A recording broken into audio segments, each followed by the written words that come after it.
ଆମ ଘଣ୍ଟାରେ 4ଟା ବାଜିଛି ମାନେ 3:30 ଦେଖନ୍ତୁ ଅନ୍ଧାର କେତେ ବାହାରେ ହେଇଛି, ଜହ୍ନ ତାରା ସବୁ ଦେଖାଯାଉଛି। ଏତେ ଜଲ୍ଦି କ'ଣ ପାଇଁ ମୁଁ ଉଠି ଯାଇଛି, ଭିଡ଼ିଓଟିକୁ ଲାଷ୍ଟ ପର୍ଯ୍ୟନ୍ତ ଦେଖନ୍ତୁ। ହାଏ, ଜୟ ଜଗନ୍ନାଥ, ଶୁଭ ସକାଳ, ଶୁଭ ରବିବାର। ମୁଁ ଏତେ ଜଲ୍ଦି କ'ଣ ପାଇଁ ଉଠି ରେଡ଼ି ହେଇଯାଇଛି ଆପଣମାନେ ଦେଖନ୍ତୁ। ମୁଁ ପ୍ରଥମେ ଗାଧୋଇ ପାଧୋଇ ସାରି ଠାକୁର ପୂଜା କରିଦେଲି।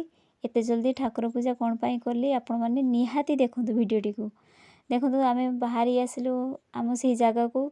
ତାପରେ ଏଠି ସମସ୍ତେ ଆସି ରୁଣ୍ଡ ହେଇ ରହିଛନ୍ତି। ତାପରେ ବସ୍ ଆମର ଏଠି ଛିଡ଼ା ହେଇଛି। ତାପରେ ଆମେ ଚାଲିଲୁ। ପ୍ରଥମେ ଆମେ ଯାଇକି ଚନ୍ଦନେଶ୍ୱରରେ ପହଞ୍ଚିଗଲୁ ବାବାଙ୍କର ଦର୍ଶନ କରିବା ପାଇଁ। ବାବାଙ୍କୁ ଦର୍ଶନ କରିବା ପାଇଁ ମୋର ବହୁତ ଦିନର ଇଚ୍ଛା ଥିଲା। ଏବେ ଆସି ବାବାଙ୍କର ଦର୍ଶନ ମିଳିଲା। ତାପରେ ଆମେ ଗୋଡ଼ ଧୋଇ ସାରି ମନ୍ଦିର ଭିତରକୁ ଗଲୁ। ମନ୍ଦିର ଭିତରକୁ ତୋର ଫୋନ୍ ମାନେ ଏଲାଉ ନଥିଲା, ତ ସେ ଫୋନ୍ଟା ଆମେ ବାହାରେ ରଖିଦେଇକି ଭିତରକୁ ଗଲୁ, ବାବାଙ୍କର ଦର୍ଶନ କରିକି ଆସିଲୁ। ତାପରେ ଆମେ ଚାଲିଲୁ ଜଗନ୍ନାଥଙ୍କର ଦର୍ଶନ କରିବା ପାଇଁ। ଦୀଘାରେ ଥିବା ନୂଆ ମନ୍ଦିର ଯେ ପ୍ରତିଷ୍ଠା ହେଇଛି ସେଇଟା ଆମେ ଦେଖିବାକୁ ଗଲୁ। ଏବେ ଆମେ ଆସି ପହଞ୍ଚିଗଲୁ ଜଗନ୍ନାଥ ମନ୍ଦିର। ଦେଖନ୍ତୁ ଏଇଠି ଯିବା ପାଇଁ କେତେ ସୁନ୍ଦର ମାନେ ସୁବିଧା କରାଯାଇଛି। ଏଇଠି ମୋ ମାଉସୀ ଦେଖନ୍ତୁ ଯାଉଛନ୍ତି। ତାପରେ ଇଏ ହେଉଛନ୍ତି ଆଉ ଜଣେ ମୋର ମାଉସୀ। ମାଉସୀଙ୍କୁ ମୁଁ ଟିକେ କହିଲି ମୋ ଚ୍ୟାନେଲରେ ଟିକେ ହାଇ କରିଦିଅନ୍ତୁ। ତାପରେ ହେଉଛୁ ଆମେ ହେଇ ଚାଲିଲୁ ଏବେ ମାନେ ଠାକୁରଙ୍କୁ ଦର୍ଶନ କରିବା ପାଇଁ। ଦେଖନ୍ତୁ କେତେ ସୁନ୍ଦର ପୁରା ହେଇଛି ଏଠି ପୁରା ଯିବା କରିବା ପାଇଁ।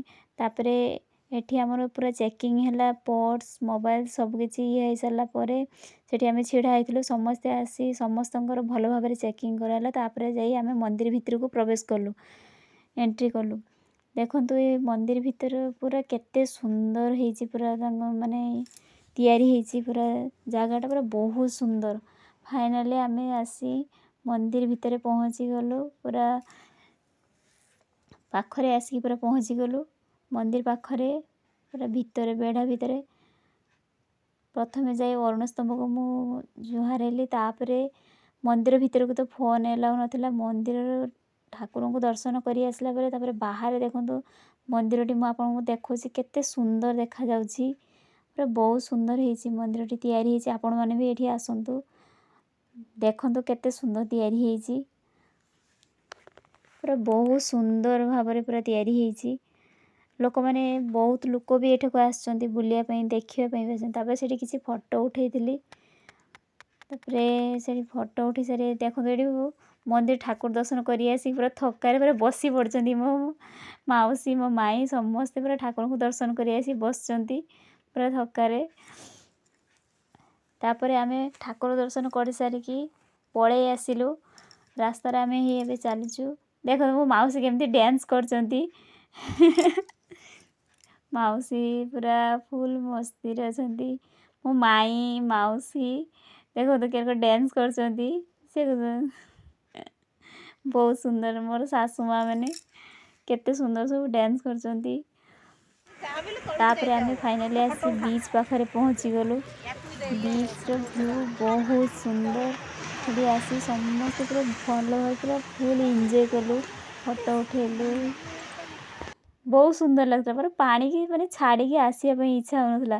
ତାପରେ ମାଉସୀଙ୍କ ସହିତ କିଛି ରିଲ୍ସ କରିଥିଲି ମୁଁ ସେଠି। ତାପରେ ଛୁଆମାନେ ଏଠି ଦେଖନ୍ତୁ ଏଠି ପୁରା ଖେଳୁଛନ୍ତି, ଫଟୋ ଉଠାଉଛନ୍ତି। ବହୁତ ସୁନ୍ଦର, ବହୁତ ମଜା ମସ୍ତି କଲେ ଆମେ ବିଚ୍ରେ। ମାଉସୀ ଏଠି ଛିଡ଼ା ହେଇକି ଫଟୋ ଉଠାଉଛନ୍ତି। ତାପରେ ଆମେ ଆସି ପହଞ୍ଚିଗଲୁ ଆମର ଯେଉଁଠି ମାନେ ଭୋଜି ହେଉଥିଲା ସେଇଠି ପହଞ୍ଚିଗଲୁ। ସେଠି ଦେଖନ୍ତୁ ଆମ ଗୁରୁଜୀ କହୁଛନ୍ତି। ତାପରେ ଆମେ ଏଠି ଖାଇନେଲୁ। ଖାଇସାରି ଆସି ପହଞ୍ଚିଗଲୁ ତାଳସାରୀରେ।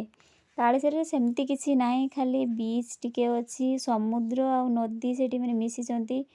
ସେଠି ଏତେ କିଛି ମାନେ ଇଏ ନାହିଁ, ଖାଲି ଦ୍ୱୀପ ଭଳିଆ ଟିକେ ରହିଛି। ସେଠିକାର ସନସେଟ୍ କିନ୍ତୁ ବହୁତ ସୁନ୍ଦର। ମାନେ ଏତିକି ଜଷ୍ଟ ଟିକେ ମାନେ ଜାଗା ଅଛି, ଆଉ ମାନେ ବେଶୀ କିଛି ଇଏ ନାହିଁ। ତଥାପି ବହୁତ ସୁନ୍ଦର ହେଇଛି। ମାନେ ସନସେଟ୍ଟା ଏଠି ପୁରା ବହୁତ ସୁନ୍ଦର। ମାନେ ଦେଖନ୍ତୁ କେତେ ସୁନ୍ଦର ସନସେଟ୍। ସେଠି କିଛି ଫଟୋ ଉଠାଇଥିଲୁ। ତାପରେ ଶେଷରେ ଆମେ ଘରକୁ ପଳେଇ ଆସିଲୁ। ଯଦି ଆପଣମାନଙ୍କୁ ମୋ ଭିଡ଼ିଓଟି ଭଲ ଲାଗିଥିବ ଆପଣ ଲାଇକ୍, ସେୟାର, କମେଣ୍ଟ କରିବେ। ଆଉ ମୋର ୟୁଟ୍ୟୁବ୍ ଚ୍ୟାନେଲକୁ ସବସ୍କ୍ରାଇବ୍ କରିବେ। ରହିଲି, Jay Jagannath, Radhe Radhe, love you all.